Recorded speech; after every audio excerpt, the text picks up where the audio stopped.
할렐루야, 반갑습니다. 우리 옆에 있는 분들하고 인사할까요? 잘 오셨습니다. 반갑습니다. 네, 반갑습니다. 이제 구정 연휴라 오신 분들도 있을 것이고 또 가신 분들도 있을 거예요. 안전하게 다녀오시고요. 은혜가 넘치는 시간이 되기를 바랍니다. 오늘은 출애굽기 26장의 말씀을 통해서 하나님의 설계도라는 제목으로 주의 말씀을 함께 나누겠습니다.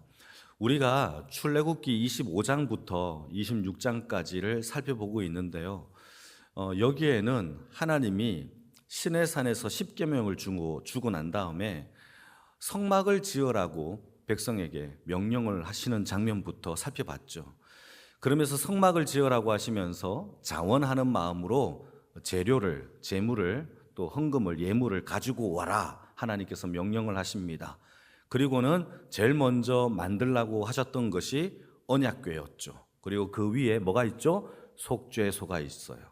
그리고 난 다음에 뭘 만들라고 했죠? 떡상이 있었죠. 그리고 또 하나는 등불, 등잔대, 등불을 하나님께서 만들라고 하셨어요. 이렇게 안에 있는 기구들을 만들라고 하시고 난 다음에 오늘 26장부터는요, 이 성소의 전체적인 골격을 세우라고 하십니다. 이 두 가지가 나오는데요. 하나는 이 성소에 덮개인 네 가지의 덮개의 종류가 등장을 하고, 그리고 그 위에 있는 기둥, 골격이죠. 기둥, 널판에 대한 이야기가 오늘 본문에 등장을 합니다. 다 읽기에는 너무나 시간이 많이 걸려서 우리 한 절만 읽었던 겁니다. 여러분, 모세가 40주야를 시내산에 올라가서 하나님 앞에 40주야를 계시를 받아요. 이 계시의 내용이 무엇이냐면 성막에 관한 계시예요. 그러니까 여러분, 모세가 시내산에 올라가서 하나님과 40주야를 함께 있었던 이유와 목적이 뭐냐? 그것은 성막에 대한 계시를 모세가 받는 겁니다. 이때 계시를 받을 때에 하나님께서 모세에게 오늘 본문 30절을 보시게 되면 너에게 보인 양식대로 라고 기록되고 있죠. 그러니까 모세는요, 그 40주야 가운데서 하나님의 환상으로 성막을 어떻게 지을 것인지를 봤단 말이에요. 뿐만 아니라 꿈속에서도 하나님이 가르쳐 주셨겠죠. 여러 가지 모양으로 하나님이 모세에게 성막에 대한 재료와 또 어떻게 만들 것인 것과 또 규모와 방법까지도 하나님이 다 가르쳐 주신 거예요. 자, 성막을 히브리 말로 뭐라고 부르냐 하면은 미시칸이라고 부르는데, 이거는요 함께 살다라는 뜻이에요. 자, 미시칸이 무슨 뜻이라고요? 함께 사는 거예요. 그러니까 성소를 지어라, 성막을 지어라 라고 한 것은 하나님이 하나님만 살기 위하여 지으라고 한 게 아니에요. 그곳에 하나님의 임재와 함께 백성들과 함께 살기 위한 처소인 것을 우리는 먼저 기억을 해야 됩니다. 성소는요, 하나님 혼자 사는 관사가 아니에요. 백성들과 함께 거하실 처소를 만들라라고 하신 거죠. 거기에서 하나님은 백성들을 만나고 하나님은 백성들의 죄를 용서해 주시는 처소가 바로 성소였다라는 거죠. 성막이었다라는 거죠. 근데 정말 신기한 거는요, 이 모든 성막에 대한 재료와 또 모양과 크기와 규모가요, 전부 다 하나님이 가르쳐 주세요. 자, 여기서 중요합니다. 한 가지 기억해야 됩니다. 성막을 만드는 데 있어서 인간이 임의적으로 만들 수 있는 것이 단 한 개도 없어요. 하나도 인간이 창의적으로 만들어야지, 요거는 더 좋겠다, 이거는 더 내가 탁월할 것 같은데 라고 해서 만들 수 있는 게 있어요? 없어요? 없어요. 모든 설계도가 하나님께서 주신 대로 보인 양식대로 만들어 가는 게 뭐다? 성막이라는 거예요. 크기, 색깔, 모든 내용들이 마치 술을 놓는 그 한 땀 한 땀 자체도 하나님이 보여주신 양식대로 만들어야 한다라는 것이죠. 이게 바로 오늘 성막에 대한 핵심적인 것이죠. 30절 오늘 본문인데요, 같이 한번 읽어볼까요? 30절입니다. 시작. 네, 산에서 보인 양식대로 성막을 세울지니라. 모세에게 보여주셨고 그 양식대로 만들라라고 명령을 하는 것이죠. 자, 이것이 우리에게 주는 의미가 있어요. 성막 안에서 하나님이 백성들과 교제하고 만나는 모든 것들이 하나님의 방식과 뜻대로 만나고 용서하시고 은혜를 부어주신다라는 사실을 우리는 믿어야 합니다. 여러분, 예배는요, 인간 중심적 예배가 아니에요. 하나님께서 우리에게 은혜를 부어주셔야만 은혜를 받을 수 있어요. 이게 하나님이 우리에게 주신 설계도의 뜻인 거예요. 인간이 창의적으로 내가 오늘 은혜 받아야지, 오늘 내가 능력 받아야지, 내가 오늘 성령을 받아야지 한다고 해서 받을 수 있는 게 아니에요. 용서받는 것 또한 내가 회개했기 때문이 아니라 하나님 앞에 회개한 우리의 회개를 들으신 하나님이 우리에게 용서해 주시는 것이지, 나 했으니까 땡. 여러분, 인간관계 속에서도요, 내가 너한테 미안했으니까 됐지, 이렇게 되어진다고 해서 용서가 되는 게 아니잖아. 상대방이 그래 내가 널 용서해 줄게 라는 허락이 떨어져야 용서가 된 거죠. 마찬가지예요. 여러분, 모든 주권이 누구에게 있다? 하나님께 있다라는 것을 성막의 설계도를 통하여서 우리는 기억을 해야 합니다. 성령도, 은혜도, 용서도, 하나님의 모든 자비하심도, 모든 주권이 누구에게 있다? 하나님께 있음을 여러분 믿고 간구하시는 주의 은혜가 있기를 축복합니다. 그래서 제일 먼저 이 기구들을 만들고 난 다음에 성막의 골격을 만드는데 가장 먼저 언급을 하는 것이 뭐냐? 오늘 본문 1절인데요. 그게 성막의 덮개입니다. 한번 읽어볼까요? 1절입니다. 시작. 너는 성막을 만들되 가늘게 꼰 배실과 청색, 자색, 홍색실로 그룹을 정교하게 수놓은 10폭의 휘장을 만들지니. 자, 여기에서 가늘게 꼰 배실이라고 있죠. 이게 바로 세마포예요. 세마포 흰 천에다가 청색, 자색, 홍색 실을 섞어서 예쁘게 정교하게 그룹이라는 모양을 수놓아서 예쁘게 만드는 것이 첫 번째 덮개인 휘장이라는 거예요. 자, 이때 청색, 자색, 홍색 실로 정교하게 수놓아야 하는 것이 뭐냐? 그게 바로 그룹이라는 거예요. 뭐요? 그룹. 이게 동아리 그룹이 아니라 그룹. 이거는 또 다른 천사의 일종이라고 할 수 있는데요. 우리가 그룹을 잘 몰라요. 그래서 이 시간에 좀 짚고 넘어가야 될 게 있는데, 성경을 읽다 보면은 천사라는 단어도 나오고 그룹이라는 단어도 나와요. 자, 그러면 천사와 그룹의 차이점이 있어요. 먼저 천사를 볼게요. 천사를 헬라 말로 엥겔로스라고 부릅니다. 이 엥겔로스라는 단어의 뜻이 있어요. 헬라 말의 엥겔로스는요, 소식을 전하는 자, 보내심을 받은 자, 메신저라는 뜻이 있어요. 자, 엥겔로스는요, 하나님의 뜻을요, 백성들에게 소식을 전하고 뜻을 전하는 메신저 역할을 하는 게 누구다? 천사라고 부르는 거예요. 그러니까 하늘의 뜻을 백성들인 이 땅의 이 사람들에게 하늘과 땅을 연결하여 소식을 전하는 자가 누구다? 천사인 거죠. 그래서 사람들에게 나타나야 되기 때문에 천사들은 곧잘 인간의 모양으로 잘 나타납니다. 그래서 성경에는요, 천사와 인간의 모양을 헷갈려서 설명할 때도 있어요. 사람이 등장했다. 근데 알고 보니 천사였다. 이렇게 하는 구절이 많죠. 자, 그러면 정리합시다. 천사는 하나님의 뜻을 이 땅의 사람들에게 전달하는, 소식을 전하는 자로 이해하면 되겠네요. 따라오시죠? 자, 두 번째 그룹입니다. 그룹은 뭐냐? 히브리 말로 그룹, 케룹 이렇게 불러요. 자, 그런데 문제가 있어요. 우리나라 말로 이 그룹을 이제 설명할 수 있는 단어가 없어요. 근데 천사는요, 우리가 한글로 표현할 수 있는 게 있죠. 엥겔로스가 천사라는 단어가 우리에게 있잖아요. 그러니까 천사로 번역을 한 겁니다. 근데 히브리어의 그룹은요, 케루브는요, 번역할 수가 없어요. 한글말로. 왜 그러냐? 이 그룹의 모양이 초현실적인 모습을 하고 있어요. 그러니까 이 땅에서 우리가 어떤 단어를 명칭할 수 있는 단어가 없어요. 그래서 히브리 단어인 케루브라는 단어를 한글로 음역을 하여 케루브를 그룹이라고 이렇게 표기를 한 겁니다. 자, 그러면 왜 이렇게 초현실적인 모양이고 우리에게는 이렇게 단어가 없는 모양이냐? 에스겔서 10장을 보게 되면 이 그룹의 모양을 설명하는데 이렇게 설명합니다. 어떨 때는 사람의 모양, 어떨 때는 소 모양, 카우, 하는 소 모양, 세 번째는 독수리 모양, 어떨 때는 사자 모양이 나와요. 여러분 생각을 해보십시오. 사자와 독수리와 사람과 소를 함께 섞어진 모습을 한번 상상을 해보십시오. 그리고요, 날개가 달렸는데 우리는 정상적인 날개는요, 양쪽 한 개씩 한 쌍의 날개로 날잖아요. 그룹은 그렇지 않아요.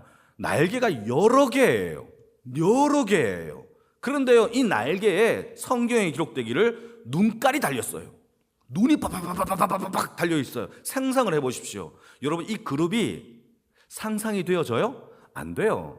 이걸 어떻게 설명해요? 이거를 한 단어로 설명하라? 못해요. 그래서요, 한글에 음원을 써서 그룹이라는 단어를 썼어요. 그리고 이 모양이 예뻐요? 무서워요? 무서워요.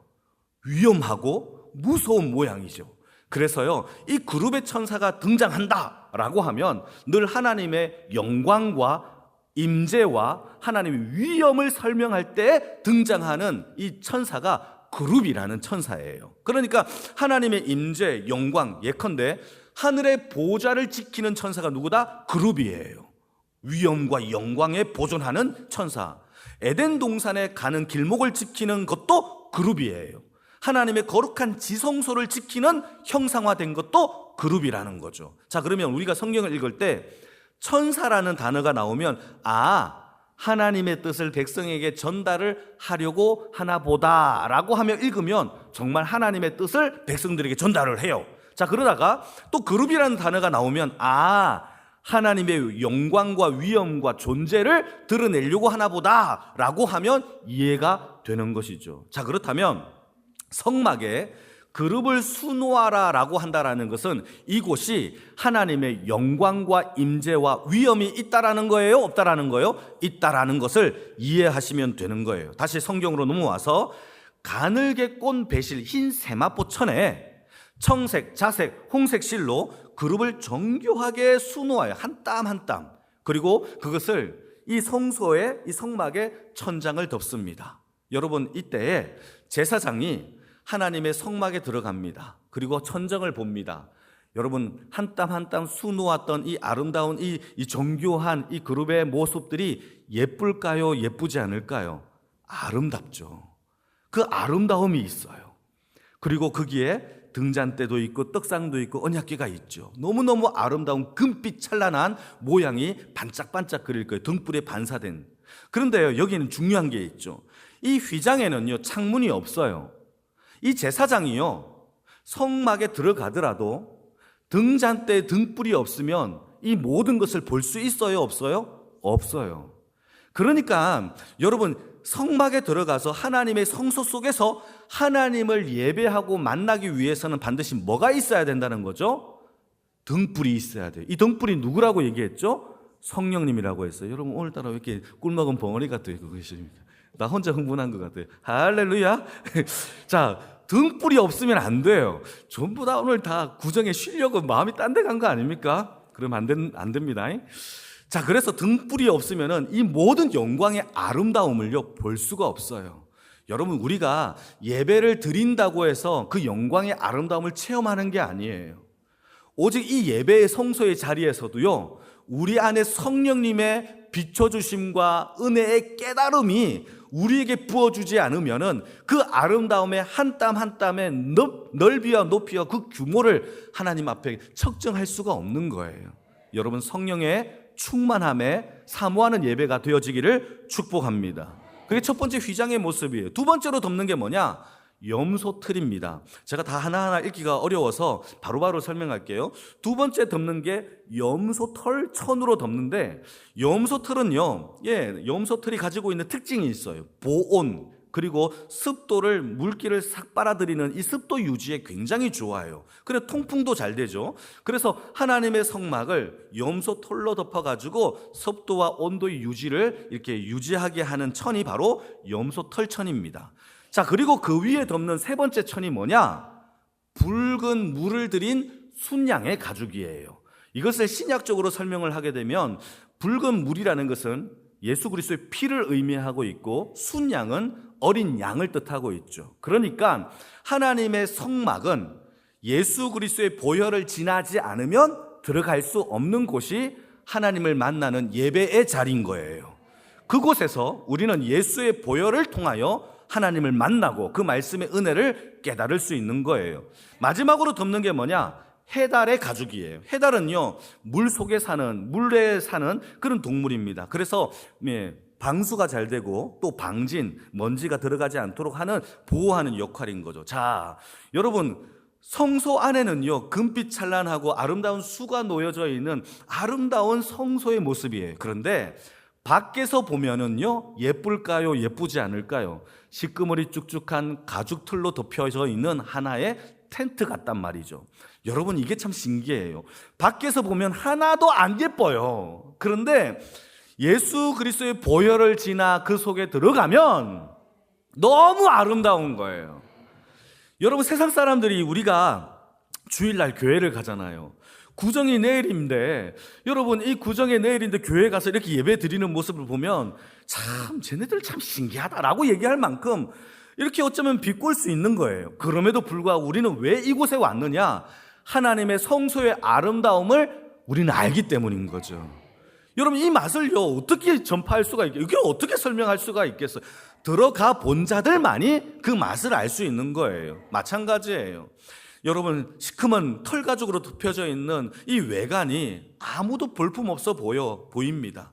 세상 사람들은요, 알지 못해요. 그러나 예수 그리스도의 보혈을 지난 주의 은혜의 백성들은 하나님의 말씀이 달콤하고 주와 함께 동거한 것이 너무너무 즐거운 줄 믿으시기를 축복합니다. 그래서요, 더 깊이, 주 안에 더 깊이 교제하는 주의 은혜가 있기를 축복합니다. 그러니까 지금보다 더 예수 안에 들어가면 더 풍성한 하나님이 있을까요? 없을까요? 있어요. 하나님의 무궁하심이 넘쳐 흘러요. 저는 복음을 많이 안다라고 생각했는데 시간이 지날수록 그 복음의 풍성함이 너무너무 커요. 저는 금방 해변에 도착할 줄 알았어요. 복음을 보면서, 하나님의 은혜를 보면서 금방 해변에 도착할 줄 수영을 금방 할 줄 알았어요. 그런데요, 하나님의 복음의 은혜를 깨달으면 깨달을수록 그 해변의 길이가 너무 길고 멀다라는 걸 깨달았어요. 와, 하나님의 은혜가 이렇게 커구나. 그런 은혜를 여러분 예수 안에서 풍성하게 교제하는 주의 인생의 삶이 되기를 축복합니다. 이사야서 53장 2절 말씀인데요, 같이 한번 읽어볼까요? 시작. 그는 주 앞에서 자라나기를 연한 순 같고 마른 땅에서 나온 뿌리 같, 고운 모양도 없고 풍채도 없은즉 우리가 보기에 흠모할 만한 아름다운 것이 없도다. 이게 예수님의 모습이었어요. 우리의 생명을 구원하실 예수님의 모습이, 겉모양이 뭐냐? 나사렛 목수 출신으로서 초라하고 볼품이 없고 풍채도 없다라고 성경 기록하고 있어요. 그러나 그분이 우리를 생명의 역사로 우리를 구원하신 유일한 구원자인 줄 믿으시기를 축복합니다. 여러분, 우리는 예수밖에 없어요. 아무리 세상 사람들이 볼품이 없고 손가락질해도 예수 안에 생명이 있습니다. 요한 1서입니다. 5장 11절 같이 한번 읽어볼까요? 시작. 또 증거는 이것이니 하나님이 우리에게 영생을 주신 것과 이 생명이 누구에게 있어요? 그의 아들 안에 있는 그것이니라. 여러분, 예수 안에 생명이 있습니다. 예수님과 교제하시면요, 더 풍성한 하나님의 은혜를 날마다 누리게 되는 줄 믿습니다. 여러분, 사랑이 어떤 규모와 크기가 없는 게 너무너무 감사해요. 만약에 사랑이 요런 물병에 담겨져 있는 거라면 요 정도만 채우면 끝이잖아요. 사랑은요, 크기가 없어요. 그래서 사람과 사귈 때도 제 아내와 함께 제가 2007년도에 결혼을 했거든요. 한 19년 됐죠. 19년 동안 교제를 하는데 이 사랑이 점점 더 커져요. 보고 있어도 또 보고 싶어요. 믿어주세요. 진짜예요. 이상해요. 여러분, 저는 이게 너무 감사해요. 하나님의 사랑도 똑같다고 저는 믿어요. 여러분, 하나님과의 교제가 날마다 풍성해지기를 축복합니다. 여러분, 이것을요, 제가 얘기하는 게 아니라 성경에서 늘 얘기하고 있는 메시지입니다. 사도 바울이요, 하나님과의 교제를 이렇게 설명합니다. 고린도 후서 3장 18절 같이 읽겠습니다. 시작. 우리가 다 수건을 벗은 얼굴로 거울을 보는 것 같이 주의 영광을 보매 그와 같이 형상으로 변화하여 영광에서 영광에 이르니 곧 주의 영으로 말미암느니라. 주의 영이 누구죠? 성령님이에요. 우리 안에 성령님이 계시면요, 예수님과의 교제가 날마다 닮아가고 풍성해지고 넓어지고 커진다라는 사실을 사도 바울이 우리에게 증언해 주고 있는 겁니다. 여러분, 그 사랑의 깊이가 너무너무 커요. 지금 알고 있는 거는요, 지금 느끼고 있는, 지금 체험하고 있는 것은 세 발의 피에 불과할 거예요. 여러분, 더 하나님의 풍성한 교제를 사모하시고 오늘도 예수의 보혈에 힘입어 성소 안에 들어가 예수와 교제하는 주의 인생이 되어지기를 축복합니다. 모세가요, 40주야를 시내산에서 머물다가 내려왔을 때에 그의 얼굴이 광채가 났대요. 아멘 하면 좋습니다. 자, 다시 광채가 났대요. 이게 교제하는 자의 삶의 모습인 거죠. 사랑하면 얼굴이 밝아져요. 연애해 보셨잖아요. 사랑하면요, 왠지 행복해요. 여러분, 예수님과의 교제도 마찬가지예요. 싱글벙글 싱글하는 하나님의 교제가 성소 안에서 이루어지는 하나님의 역사가 일어나기를 주님의 이름으로 축복합니다. 그게 바로 첫 번째 덮개의 비밀인 거죠. 두 번째로 이 성막을 지을 때에 제일 중요한 것 중에 또 하나가 이 골격을 만드는 거예요. 이 널판을 세우는 건데요, 같이 읽어볼까요? 15절에서 17절까지 같이 읽겠습니다. 시작. 너는 조각목으로 성막을 위하여 널판을 만들어 세우되 각 판의 길이는 10규빗, 너비는 1규빗 반으로 하고 각 판에 2촉씩 내어 서로 연결하게 하되 너는 성막 널판을 다 그와 같이 하라. 1규빗이라는 것은요 45cm 정도 돼요. 45cm. 그러니까 높이가 10규빗이니까 4.5m. 대략 한 2층 높이 정도 되는 큰 규모의 성막을 짓는 거네요. 그런데요, 입구에는요, 널판을 세우면 안 되겠죠. 널판을 세우면 들어가는 입구가 없으니까 입구인 동쪽에는 널판이 없어요. 그러니까 동쪽을 제외한 서쪽, 남쪽, 또 북쪽에는 다 널판이 세워져 있는데 이 동쪽 입구를 중심으로 양쪽에 20개씩 널판을 세우고 반대편에는 8개의 널판을 세워서 이렇게 디귿자 모양의 성막이 만들어집니다. 여러분 상상하셔야 됩니다. 디귿자 모양의 성막을 만들어줘요. 이 널판이 무거워요. 그런데 여러분, 이 광야의 바닥에 그냥 세우면은 쓰러지겠죠? 그래서 이 널판을 받칠 수 있는 받침대를 만드는데 무거운 은 받침대로 만들어요.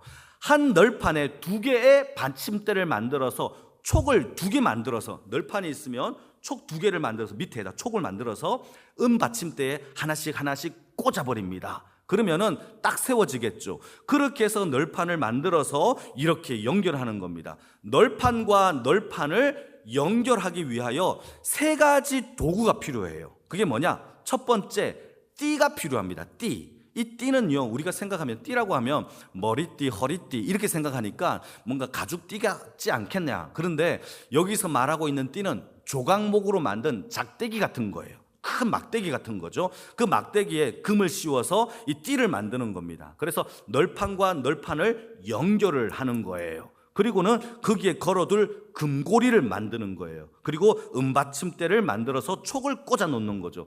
요 그림을 한참 동안 찾았어요. 여러분 보시면 막대기, 띠가요 몇 개가 있죠? 하나, 둘, 셋, 넷, 다섯, 여섯, 아니죠? 5개 있습니다. 정신 차리셔야 돼요. 5개가 있죠. 나머지 4개는요 밖으로 나와 있어요. 근데 1개는요 안 속에 들어가 있어요. 안에 보이십니까? 고개를 끄덕끄덕. 저는 화면에 안 나와가지고 여러분 보고 있는지 잘 모르겠어요. 이게 속에 들어가 있어요. 그리고 금고리가 있는데요, 널판에 2개씩 5개가 있으니까 5개씩 이렇게 딱 만들어 놓는 거죠. 여러분 널판에 동그라미 보이십니까? 저게 금고리예요. 그럼 널판 밑에 보면은 촉이라고 있는데 이 촉이 은받침대에 꽂아서 고정을 하는 거예요. 자, 보이십니까? 다 이해되셨죠? 자, 넘어가겠습니다. 그렇게 해서 만드는 것이 바로 널판이고 이게 성막의 이제 골격을 이루는 겁니다. 자, 중요한 거는요, 이 띠는 긴 작대기인데 총 5개가 있죠. 그런데 그 중에 1개는 널판 속에 들어가 있어요. 보이지 않아요. 그러나 널판과 널판을 연결하는 데 가장 중심된 핵심인 거예요. 밖에 나와 있는 작대기도 있지만은 이 작대기는 널판과 널판을 고정하는 곳으로 하는 가교 역할을 하는 것이고, 또 밑에 받침대는 이 촉이 있어서 고정하는 것이죠. 자, 이까지 다 이해가 되셨으면은 넘어갈게요. 이렇게 한 가지의 재료들을 다 만들라라고 말씀을 하셨고, 이 널판이 서로 겹쳐지고 붙어지고 묶어져서 뭐가 만들어진다? 하나의 성막이 만들어지는 거예요. 하나님은요, 통째로 어떤 성막의 사각형짜리 상자를 만들라고 하신 것이 아니라 각각의 널판들을 붙이고 엮어서 하나가 되게 하셔서 하나의 성소가 되게 하신 것이죠. 성막을 계시한 분이 누구죠? 하나님이세요. 하나님은요, 이 모든 재료를 서로 연결하여 하나가 되게 하셔서 하나의 성전이 되게 하신 것이 교회의 원리인 겁니다. 참 신기하죠? 여러분 한번 읽어볼까요? 에베소서 2장 20절 말씀인데요, 22절까지 여러분들은 자막을 보세요. 제가 읽어드릴게요. 천천히 읽어드리겠습니다. 너희는, 이 교회에 대한 이야기입니다. 너희는 사도들과 선지자들의 터 위에 세우심을 입은 자들이라. 사도들의 복음과 선지자들의 글들, 다시 말해서 하나님의 말씀으로 우리가 듣고 하나님 앞에 성도가 되어서 널판처럼 세워진 자들이래요. 조금 이해가 되시죠? 그리고 예수 그리스도께서 친히 모퉁이 돌이 되셨느니라. 은받침대에 받침대를 만들어서 우리를 거기에 꽂아 넣은 것이죠. 그리고 그의 건물 안에서, 그 안에서 건물마다 서로 연결하여 주 안에서 성전이 되어 가고, 막대기가 있죠. 띠가 하나씩 연결되어서 겉에 나와 있는 띠로 서로 1차적으로 하나가 돼요. 자, 이것이 무슨 뜻이냐면 성도와 성도들끼리 서로가 손을 잡고 하나가 되는 성도와의 연합이 중요하다는 것이죠. 그런데요, 더 중요한 게 하나 있죠. 보이지 않는 띠, 속에 있는 띠, 우리와 우리 안에 연결하는 띠. 그게 마지막 절에 나오면 22절 같이 읽겠습니다. 시작. 너희도 성령 안에서 하나님이 거하실 초소가 되기 위하여 그리스도 안에서 함께 지어져 가느니라. 참 아름다운 비밀이 여기에 담겨져 있죠. 성령님이 우리 안에서 서로를 연결하여 비로소 하나가 되어서 함께 지어져 가는 아름다운 성소가 되게 하신 줄 믿으시기를 축복합니다. 그래서 우리가 하나가 되고 교회가 되어지는 것이에요. 그래서 하나님만 거하시는 성막이 아니에요. 우리와 함께 거하실 초소가 되어진 것이죠. 에베소서 4장 3절 말씀입니다. 평안에 매는 줄로 성령이 하나 되게 하신 것을 힘써 지키라. 여러분, 성령님만 우리가 하나가 되게 하는 것이 아니라 우리가 힘써 서로 손을 붙잡고 하나 되기를 힘써 지켜야만 여러분 널판이 하나가 될 수 있어요. 뿐만 아니라 여러분 골로새서 3장의 말씀은 똑같은 본문을 이렇게 설명합니다. 이 모든 것 위에 사랑을 더하라. 이는 온전하게 매는 뭐라? 띠라 라고 얘기하고 있죠. 사랑하는 성도 여러분, 우리는 주의 사랑의 띠로 하나가 되었습니다. 이게 바로 교회예요. 여러분, 교회는요 각각 분리되어 있는 것처럼 보이죠. 그러나 그렇지 않습니다. 우리는 보이지 않는 하나님의 은혜로 하나가 된 줄 믿으시기를 축복합니다. 자, 아멘입니까? 아멘이 좀 작은 것 같아요. 우리가 다 하나입니다. 아멘입니까? 자, 그러면 질문 하나 던져보겠습니다. 우리 하나죠? 자, 그러면 옆에 있는 분들을 미워하고 욕하면 누구를 욕하는 거예요? 곧 나 자신이죠. 이게 비밀이에요. 교회는요 함께 성장하고 함께 하나가 되고 함께 부흥해요. 저 사람은 유독 그렇게 하지를 못해요. 왜냐하면 우리는요 같은 DNA 유전자를, 예수라는 유전자를 가진 성령의 사람들이기 때문입니다. 제가 예전에 대나무에 관한 다큐멘터리를 본 적이 있어요. 대나무. 저는 대나무를요 순천에 와서 지금 많이 보고 있는데요, 대나무를 그전에는 잘 본 적이 없어요. 근데 다큐멘터리를 보면서 제가 참 많이 깨달은 게 있어요. 대나무는요 나무 하나하나가 각각 독립적으로 자라서 한 나무처럼 보이지만 그렇지 않아요. 알고 있어요? 모르시죠? 제가 설명해 드릴게요. 대나무는요 그렇지 않습니다. 대나무는요 식물학적으로 뿌리 줄기 나무예요. 뿌리가 다 연결되어 있어요. 놀랍죠? 뿌리가 다 연결되어서 하나의 굴락을 형성해요. 그러니까 하나의 대나무가 있으면 그 대나무만 산 게 아니라 뿌리의 줄기로 다 연결되어서 하나의 굴락을 형성하여서 대나무 굴락 공동체가 된 거예요. 태풍이 불면 함께 버티고 어떤 병균이 오면 함께 견디고 이겨내어서 그 굴락을 형성하는 겁니다. 근데 문제는요, 대나무 하나를 잘라낸다라고 해서 죽는 게 아닌데, 문제는 대나무에게 취약한 질병, 바이러스가 뿌리로 침투되어지면 여러분 모두 다가 죽는 거예요. 그게 대나무 굴락 공동체의 생존인 거예요. 저는 이 이야기를 들으면서 이게 참 교회와 같다. 여러분, 우리는 같은 유전자를 지니고 있는 게 예수 그리스도의 유전자를 지니고 있는 줄 믿으십니까? 여러분, 한 사람 한 사람 친다고 여러분 이것이 우리가 한 사람이 죽었다 이게 아니라 우리는 함께 죽고 함께 사는 줄 믿으시기를 축복합니다. 우리는 예수 그리스도의 사랑으로 묶여져 있는 운명 공동체예요. 그래서요, 이 성막 가운데 여러분, 광야에서 하나님이 이스라엘 백성들을 애굽 땅에서 구원해내고 난 다음에 광야로 가기 전에 십계명을 주십니다. 그리고는요, 가장 먼저 이 광야 땅에서 하나님이 주신 것이 성막이에요. 자, 여기까지. 자, 그러면 이 광야 땅에서 하나님이 주신 게 두 가지네요. 하나는 뭐냐? 하나님의 말씀인 십계명과 또 하나는 성막이에요. 이게 우리에게 가시적으로 주신 두 가지예요. 자, 그러면 질문 던지겠습니다. 이 광야 같은 이 세상 속에서 우리에게 가장 필요한 게 뭘까요? 말씀과 성막이에요.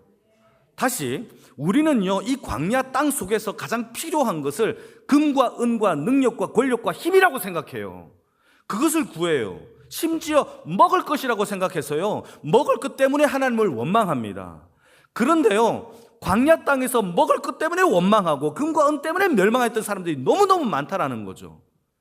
단 하나님의 말씀과 성막 안에 살았던 사람들은 죽지 않고 하나님의 약속의 땅으로 들어갔다라는 사실을 믿으시길 축복합니다. 이게 바로 우리가 살아가야 될 삶의 원리인 거예요. 여러분, 이 땅에서 우리는 하나님의 말씀을 품고 성막의 하나님과의 교제를 통한 예배가 회복되어지는 하나님의 백성의 삶이 되어지기를 축복합니다. 그 속에 들어가면 들어갈수록 더 아름다워져요. 그 아름다움에, 그 영광에, 하나님의 존귀와 그 성호에 감격하며 살아가는 주의 인생의 삶이 되어지기를 축복합니다. 여러분, 우리는 할 수 없지만 성령님이 우리와 함께 계세요. 우리 안 속에서 우리와 함께 손잡고 계신 그 하나님을 믿고 오늘도 아름다운 성전으로 지어져 가는 아름다운 주의 백성의 삶이 다 되어지기를 주님의 이름으로 축복합니다. 우리 같이 한번